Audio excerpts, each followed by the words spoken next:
My first time trying something live on YouTube. Um, Done a lot of videos for everyone. I hope you all enjoyed them and are learning lots from them. Just got out of teaching for the afternoon and thought that I would go over some cool tricks for, I guess, people learning their chords to start off with. And I like to get beginners going. There's lots of advanced stuff we can do. But I noticed that, when I'm teaching in house here, there's certain things that we need to learn to develop our chord changes and play in time, and a lot of good tips on how to do that, and learning how to make just even chord changes without having so much of a problem. So the one very interesting one that I like that I came up with was in noticing things with your hand.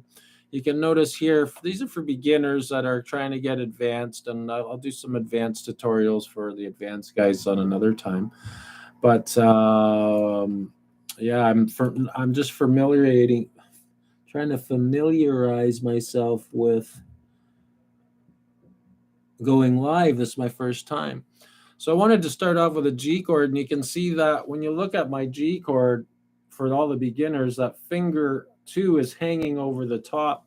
And you really want to focus on technique. I mean, look at my wrist. I see a lot of people when they first start learning their hands this way, trying to get a G chord. I try to let my students know you want to put your thumb on the back of the neck, right behind fret 2, and slowly bring your wrist around, but keep the roof of your hand more to the tuning keys, right? And then you can put finger 1 on string 5, fret 2. Finger 2 kind of hangs over the top a bit so that the pad of your finger doesn't touch string 5. Now, anybody who already has their chords, you probably don't want to sit here watching this. It's more for beginners.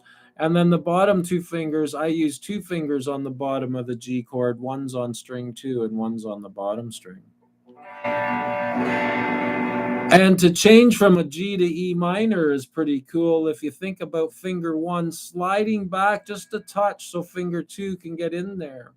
So a good exercise is sliding back and forth like this and get your change really good.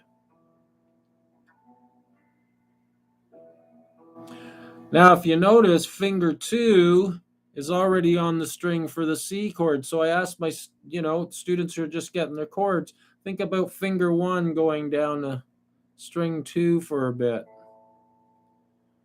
And leave finger 2 where it is.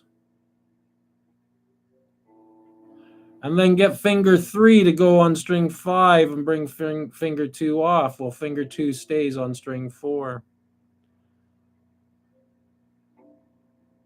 Once you get those two working, then you can try from your E minor, lifting 1 off, bringing it down to 2, and dropping in finger 3. I do notice there's a lot of trouble sometimes when we're playing a C chord and getting it clear. So if you look at my fingers here, on the finger 3, he's actually leaning a little. He's not perfectly straight. He's leaning a bit, and my fingernail's actually touching the string. So that way I clear string 4 that's below string 5. And finger 2 does the same thing. This finger kind of touches string 5, so it doesn't touch string 3. And the other thing that I like to mention about the C chord is you can notice that my finger 2 is leaning on finger 2 and kind of pushing it this way, so we have this more diagonal shape. So from there, you could practice just those 3 changes. And what songs are they good for? There's a lot of songs with C, E minor, or G, E minor, C, and then D. You want to take these 2 fingers that are here and there, and you can teach them to jump down over top of strings 4 and 3 and landing on 1 and 2. So finger 2 here is on the bottom string, finger 3 is on string 2. And then you teach them that you get that motion going with them. Once you get that motion good, which takes time, don't do it fast when you first learn. The slower you go, the quicker your hand will learn the distance and where it needs to land. The more you do stuff like this, trying to rush it, the longer it'll take. So you kind of do things like that. And then you try to get finger 1 from the C chord after to come in and land on string 3. So that would be a lesson on being able to learn and manipulate your hand to kind of be able to change all these 4 chords without even strumming. That alone will take a bit, right? You just practice going back and forth. And then you get this guy to land. And then from there you get these guys to jump down while finger 1 comes in. The other hard part is getting back to G. So I get my students to maybe bring those 2 up and back and forth like this. Keep your pinky always up and ready. Work those 2, and then as soon as 1 and 2 comes up, try to even drop. Do things like this, lifting your 3 fingers off and dropping them back in. And you can see finger 3 is already on the note if we're using all 4 fingers for a G chord. It's still a G chord. So pretty cool. We just come around. We could do 1 strum.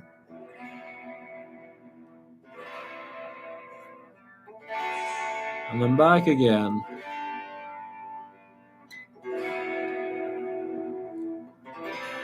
And it is hard. I mean, everybody thinks that when they see someone playing guitar, it's really easy.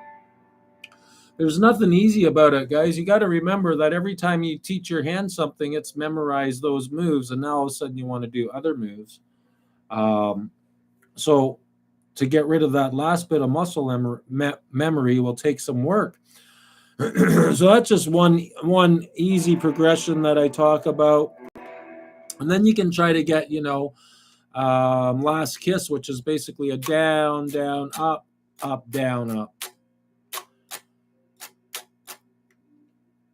And then you can learn that. Down, down, up, down, up, down, down, up, down, down, up, down, up. And when you're strumming your G chord, you strum from the 6th string down, up, down, up. Then the E's from 6th string down. And then your C's from the 5th string down. And then your D chords from the 4th string down.